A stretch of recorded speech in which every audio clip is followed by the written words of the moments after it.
नमस्कार दोस्तों, एक और वीडियो में आपका स्वागत है। इस वीडियो में हम प्रॉफिट एंड लॉस के क्वेश्चन सॉल्व करेंगे। तो चलिए वीडियो को शुरू करते हैं। पहला क्वेश्चन लिखा हुआ है, राजन ने किसी वस्तु को 10% के नुकसान में बेचा। यदि उसने उसे 57 रुपये ज़्यादा में बेचा होता तो उसे 20% का लाभ होता। 30% लाभ के लिए वस्तु का विक्रय मूल्य क्या होना चाहिए? तो पहले सबसे पहले हम मानेंगे कि वस्तु का जो सीपी है यानी कि कॉस्ट प्राइस वो हो जाएगा 100%। सीपी जो होता है कॉस्ट प्राइस वो हमेशा अपने आप में 100% होता है। इसके बाद लिखा है कि वस्तु को 10% के नुकसान पे बेचा। मतलब क्या है कि इसमें 10% का उसको लॉस हुआ। अगर 10% का लॉस होगा तो सेलिंग प्राइस कितना हो जाएगा उसका 90%। अगर 100 में 10 का नुकसान होगा तो सेलिंग प्राइस कितना हो जाएगा 90 का। आगे लिखा हुआ कि यदि उसने उसे 57 ज्यादा में बेचा होता तो उसे 20% का लाभ होता। अब अगर इसमें उसे 20% का लाभ होगा तो एसपी क्या हो जाएगा, सेलिंग प्राइस क्या हो जाएगा? इसको हम 1 मान ले रहे हैं, इसको हम 2 मान ले रहे हैं। अगर 20% का लाभ होगा तो 100 में 20 और जुड़ेगा, कितना हो जाएगा? 120%।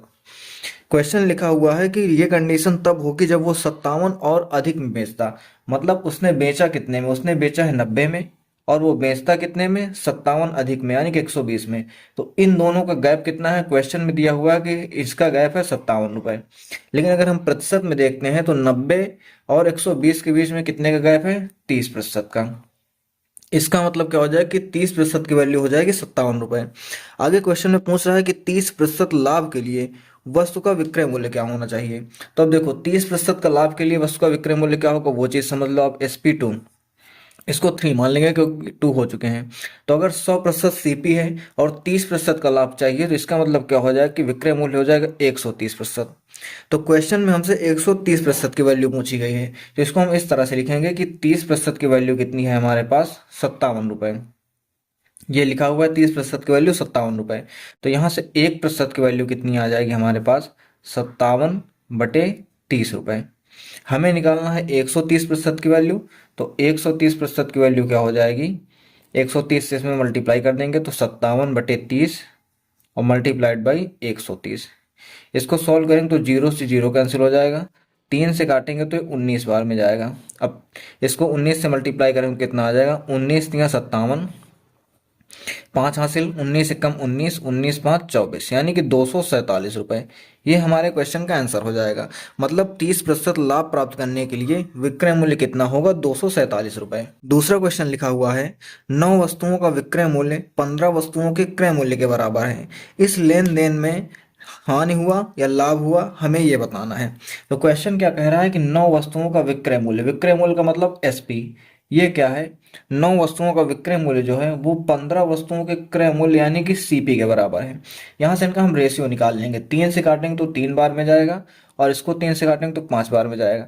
तो अगर हम सीपी अपमान एसपी निकालते हैं तो कितना हो जाएगा? 3/5। 5 को इधर ले आएंगे और एसपी को इधर ले जाएंगे तो हो जाएगा सीपी अपॉन एसपी। इसका मतलब क्या हो जाएगा? इसका मतलब ये हो जाएगा कि 3 रुपए में खरीदी गई है कोई वस्तु और 5 रुपए में बेची गई है। तो अगर 3 रुपए में खरीदी गई है, 5 रुपए में बेची गई है तो 2 रुपए का प्रॉफिट हुआ है। अब प्रॉफिट हुआ है तो हमें प्रॉफिट का परसेंट बताना है। तो प्रॉफिट का परसेंट, इसका फार्मूला क्या होता है? प्रॉफिट परसेंट का फार्मूला होता है profit into 100 divide by CP. ये मैंने पहली वीडियो में बताया था, आप जाकर के वीडियो देख सकते हैं। तो यहाँ पर प्रॉफिट रखेंगे, कितना है? 2 रुपए का है, इंटू 100 हो जाएगा। और सीपी कितना है? तो सीपी है 3 रुपए। तो यहाँ पर वैल्यू पुट करेंगे इसकी और इसको अगर कैलकुलेट करेंगे तो हो जाएगा 200/3। 200/3 ये आंसर आ जाएगा। अगर इसको हम और डिवाइड करते हैं तो हो जाएगा 66.67%। ये क्या हो जाएगा? प्रॉफिट। और यही हमारे क्वेश्चन का आंसर हो जाएगा। तीसरा क्वेश्चन देखते हैं। लिखा हुआ है, राम ने 20 रुपए में 5 केले खरीदे और 15 रुपए में 3 के भाव से बेच दिए। प्रतिशत लाभ ज्ञात कीजिए। तो यहाँ पर दो केस हैं, पहला तो सीपी का और दूसरा एसपी का है। अगर आप सीपी का देखो और एसपी का देखो तो दोनों केस में रुपए दिया हुआ है और क्वांटिटी दी हुई है। पहले दिया हुआ है कि 20 रुपए में 5 केले खरीदे, तो 20 रुपए में कितने खरीदे? 5 केले। और इसके बाद में दिया हुआ है कि 15 रुपए में 3 केले बेचे। 15 रुपए में कितने बेचे? 3 बेचे। तो इस क्वेश्चन को या फिर इस टाइप के किसी भी क्वेश्चन को हम तब तक सॉल्व नहीं कर सकते जब तक कि उनकी क्वांटिटी बराबर ना हो। तो क्वांटिटी बराबर करने के लिए क्या करेंगे? ऊपर हम 3 से मल्टीप्लाई कर देंगे इसमें और नीचे वाले में हम 5 से मल्टीप्लाई कर देंगे। तो इससे क्या हो जाएगी, यानी कि उधर से इधर मल्टीप्लाई, 5 से इधर मल्टीप्लाई, 3 से उधर मल्टीप्लाई, तो ये नया इसका जो है रेशियो क्या आ जाएगा, ऊपर 3 से मल्टीप्लाई करेंगे तो यहाँ पर 60 हो जाएगा, यहाँ पर 3 से मल्टीप्लाई करेंगे तो 15 हो जाएगा। ये इधर रुपए लिखा हुआ है, इधर क्वांटिटी लिखी हुई है। यहाँ पर 5 से मल्टीप्लाई करेंगे तो 15 बचे 75 हो जाएगा, यहाँ पर 3 से मल्टीप्लाई करेंगे तो 5 या 15 हो जाएगा। अब देखो क्वांटिटी बराबर हो गई, इसका मतलब क्या हुआ कि जो है 60 रुपए में 15 केले खरीदे हैं और 75 रुपए में 15 केले बेचे हैं। तो यहाँ पर प्रॉफिट कितने का हुआ, 60 में खरीदा गया, 15 में 75 में बेचा गया, मतलब 15 रुपए का प्रॉफिट हुआ। हमें प्रॉफिट का परसेंट बताना है, तो प्रॉफिट का परसेंट क्या होता है हमारे पास, profit into 100 divide by CP।